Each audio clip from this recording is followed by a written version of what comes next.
BA third year Hindi का first paper 2022, ये इसमें आपके 100 क्वेश्चन आते हैं और सारे ऑब्जेक्टिव होते हैं।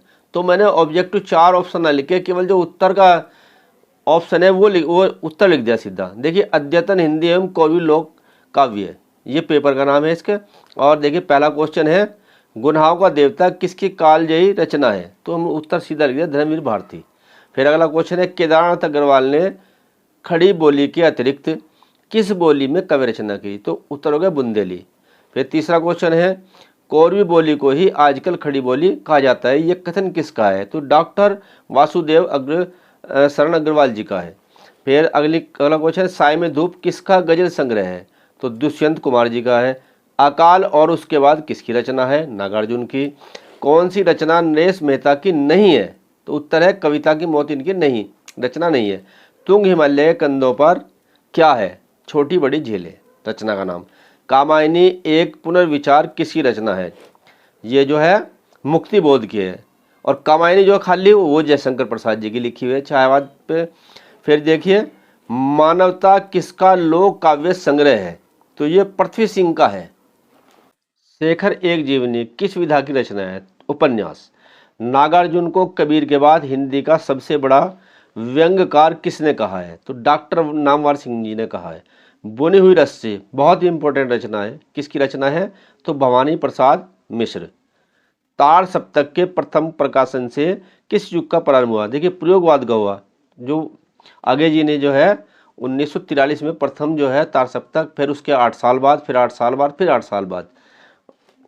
देखिए गामे लाभास की रचना किसने की, तो कृष्णचंद्र शर्मा ने। शमशेर निसंदेह अद्वितीय कवि है, किसका कथन है, गजानंद माधव भुक्तिबोध। पलाट का मोर्चा किस विधा की रचना है, तो कहानी है। रतिनाथ की चाची किसका उपन्यास है, नागार्जुन जी का। सतपुड़ा के जंगल में कितने बंद हैं, तो इसमें 8 बंद हैं। मुक्तिबोध किस विचारधारा के कवि थे, तो वामपंथी विचारधारा के कवि थे। देखिए एक साहित्यिक की डायरी किसकी रचना है, मुक्तिबोध की। नागार्जुन को साहित्य अकादमी पुरस्कार कब मिला, 1969 में 1969 में। अगे का जन्म कब हुआ, 7 मार्च 1911 को। देखिए आगे चुका भी हूं नहीं मैं किसकी रचना है, शमशेर बहादुर की। दूसरा सप्तक में भवानी प्रसाद मिश्र की कितनी कविताएं संकलित हैं, तो इनकी कविताएं हैं 11। तब ब्रह्म राक्षस समझता है, तो ये खाली स्थान है इस जगह। ने झुककर नमस्ते कर दिया, पंक्ति में रिक्त स्थान पर सही शब्द आएगा क्या, सूर्य आएगा। फिर दूसरा सप्तक का प्रकाशन वर्ष है 1951, 43 और 8 51, 51 8 59। देखिए कृष्णचंद्र का जन्म कहाँ हुआ, बुलंदशहर में। फिर है नरेश मेहता को ज्ञानपीठ पुरस्कार किस सन में मिला, ये मिला 1992 अर्थात 1992 में। तो ये क्वेश्चन आएगा ये निम्नलिखित में कौन सी रचना दुष्यंत कुमार की नहीं है, तो ये नदी प्यासी थी, ये धर्मवीर भारती की जी है, तो इनके नहीं है दुष्यंत कुमार जी की। तो वन पाखी सुनो किसकी कविता है, नरेश मेहता की। और निम्नलिखित में से किस कवि का जन्म बिजनौर में हुआ, दुष्यंत कुमार जी का। याद आते सौजन जिनकी स्नेह से भीगी अमृतमय आंख किस कवि की पंक्तियां है, तो नागार्जुन जी की। भवानी प्रसाद मिश्र किसके दर्शन से प्रभावित थे, महात्मा गांधी जी के। हो गई है पीर पर्वत सी किसकी गजल है, दुष्यंत कुमार की।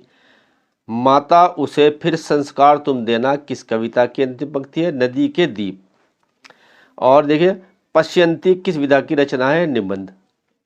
फिर देखिए शिवमंगल सिंह सुमन ने उच्च शिक्षा कहाँ से प्राप्त ग्रहण की, बनारस हिंदू विश्वविद्यालय से। भारत छोड़ो आंदोलन में किस कवि की सक्रिय भूमिका रही, ये रही किसके, भवानी प्रसाद मिश्र की। फिर दे अगे ने किन पत्रों का संपादन किया, सैनिक व विशाल भारत पत्रों का इन्होंने संपादन किया था।